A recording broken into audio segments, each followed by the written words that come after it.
اعوذ باللہ السمیع العلیم من الشیطان الرجیم بسم اللہ الرحمن الرحیم اللہم صلی علی سیدنا محمد و آلہ یا قابض الذی یقبض بحق یا قابض۔ السلام علیکم ورحمۃ اللہ۔ یا قابضوں کے جو لوگ بھی عمل کر رہے ہیں یا جو لوگ عمل کر چکے ہیں ان کے لیے یہ ایک میری طرف سے بہترین تحفہ ہے۔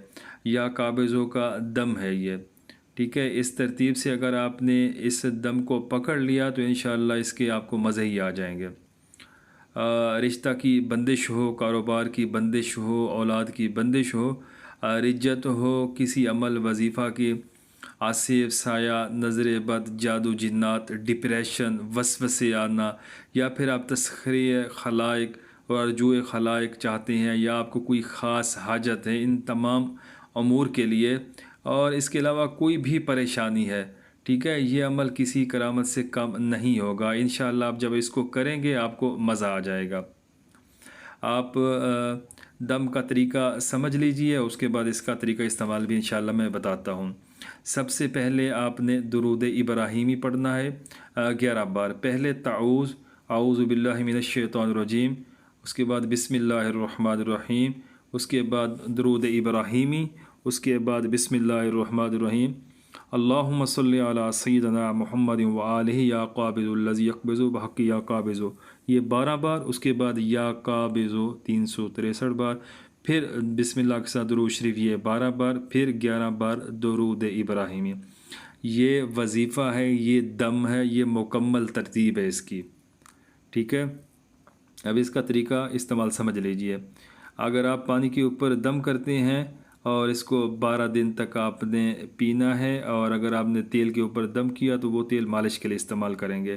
سر درد ہو، دانت درد ہو، پیٹ میں درد ہو، آپ نمک کے اوپر اس دم کو کر لیں اسی ترتیب سے، پھر وہ درد والی جگہ پر لگا دیں۔ اور اسی طریقے سے اگر آپ تسخیر خلاق چاہتے ہیں تو آپ کسی عطر روماس یا کسی بھی خوشبو کے اوپر یا اگربتی کے اوپر یا لبان کے اوپر اس دم کو دم کر لیں گے، ٹھیک ہے۔ وظیفہ پڑھ کر پھونک ماریں گے، دم کا مطلب یہ ہے۔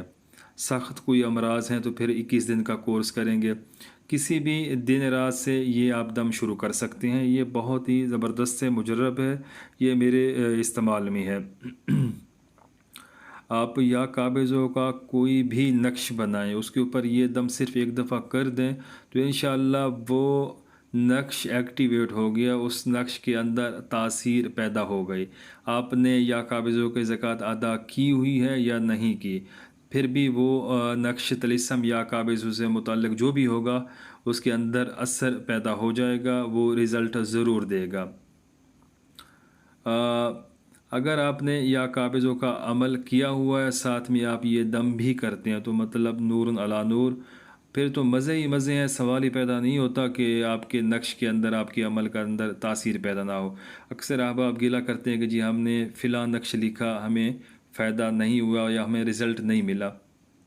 تو میرے بھائی، اگر رزلٹ نہیں مل رہا یا تو آپ کے اندر کوئی کمی ہے یا کوئی مسٹیک ہو گئی ہے عمل بنانے میں، وظیفہ پڑھنے میں، اس کو بار بار کریں، بار بار کریں، انشاءاللہ تاثیر بن جائے گا، رزلٹ ملنا شروع ہو جائے گا۔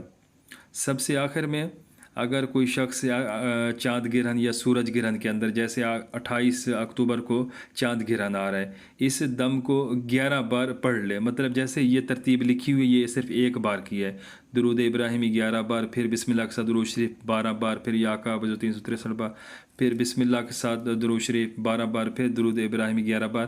یہ اسی ترتیب سے یہ ایک بار ہوا، پھر دوسری بار اسی ترتیب سے، پھر تیسری بار۔ اگر 11 بار اس طریقے سے پڑھ لیں تو پھر بھی آپ اس یا قابضوں کے دم کے عامل ہو گئے۔ پھر روزانہ ایک بار پڑھتے رہیں، کسی اور چیز کی ضرورت نہیں ہے۔ آپ کسی کو فون کے اوپر تصور سے دم کر سکتے ہیں، گھر بیٹھ کے کسی کی کارڈ کر سکتے ہیں، ٹھیک ہے۔ اپنے سمجھ سے آپ علاج معالجہ کر سکتے ہیں، اپنوں کو غیروں کو فائدہ دے سکتے ہیں، ٹھیک ہے۔ خدمت خلق بھی ہے، ثواب بھی ہے، اور آپ کو اس چیز کا مزہ بھی آئے گا اور تاثیر کا پتہ بھی چلے گا کہ کلام الہی میں، اسم الہی میں کتنی تاثیر ہے، ٹھیک ہے۔ انشاءاللہ جو بھی اس کو کرے مجھے دعائے خیر میں ضرور یاد کرے، اور دوسرے نمبر پہ چینل کو سبسکرائب آپ نے ضرور کرنا ہے۔ جزاکم اللہ۔